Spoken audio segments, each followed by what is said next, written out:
Welcome to Story Time with Miss LaPerry. Today's story is The Tooth Fairy Wars, written by Kate Combs, illustrated by Jake Parker.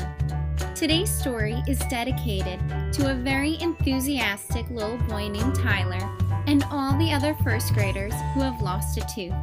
Congratulations, Tyler! When Nathan lost his first tooth, his mother told him to put it under his pillow. "The tooth fairy will come get it, and she'll leave you $1. "I don't want to," said Nathan.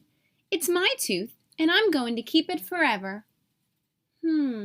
His mom said. "I guess that's okay." Nathan put the tooth in a plastic bag and then into his sock drawer. The tooth fairy found it anyway. She was very good at her job.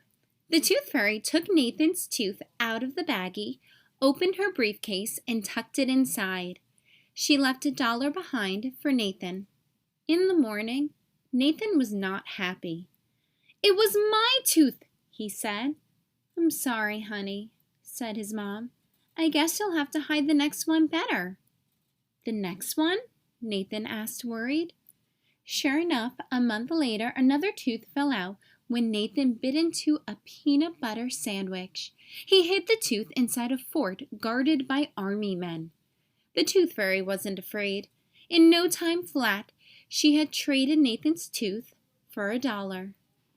When Nathan found the tooth gone, he growled like a bulldog. He made a better plan when the third tooth fell out.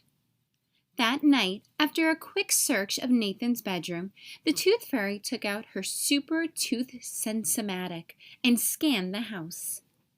She found Nathan's hiding place in the garage behind some oil cans. She said to herself as she hurried away to her next stop.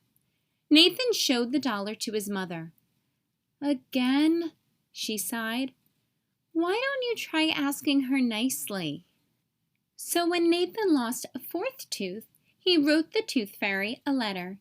"Dear Tooth Fairy, I know most kids like to trade you their teeth for dollars, but not me. I want to save my tooth forever. Your friend, Nathan." While Nathan slept, the tooth fairy came. She read his letter carefully. Then she took the tooth anyway. She left behind $1 along with a form letter from her briefcase.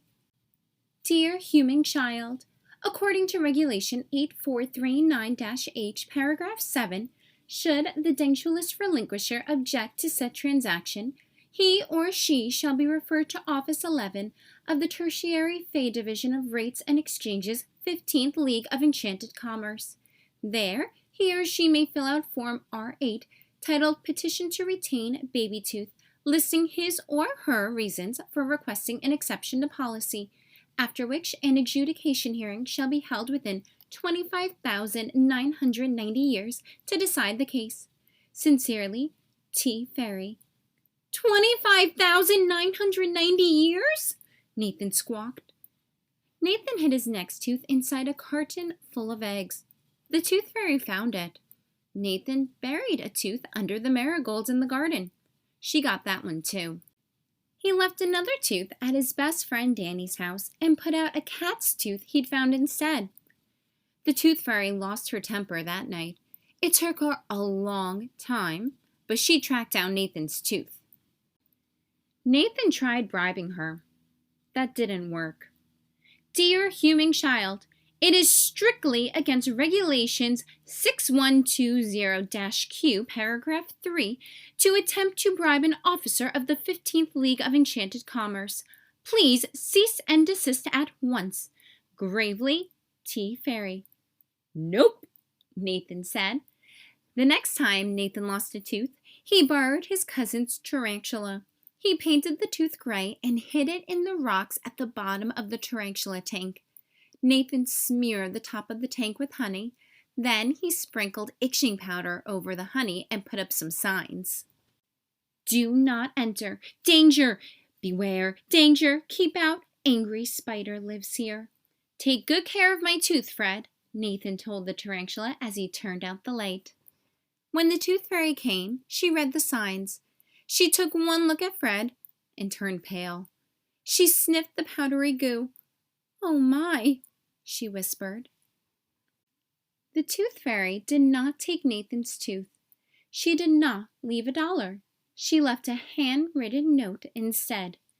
"Young man, that is not nice. I am taking a vacation as of tomorrow.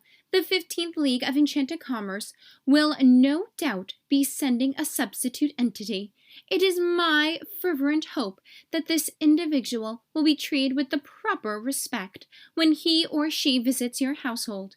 Grimly, T. Fairy." Nathan showed the letter to Danny. "I won!" he yelled. "What about the substitute?" Danny asked.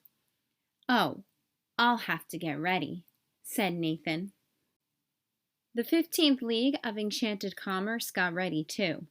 They sent a whole team of tooth experts to Nathan's house. Poor tooth experts. They tried their best, but it didn't go so well.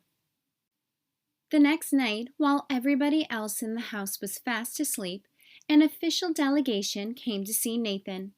The visitors presented him with a special certificate of exemption and with the contents of storage unit 329Z-18 from the Dental Department, 15th League of Enchanted Commerce.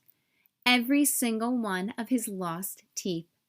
"Thanks," said Nathan. "I'll keep them forever." And he did. Nathan, the boy who won. The end. Thanks for reading along with me today. Remember to subscribe below to hear more stories. Have the best day and remember to keep reading.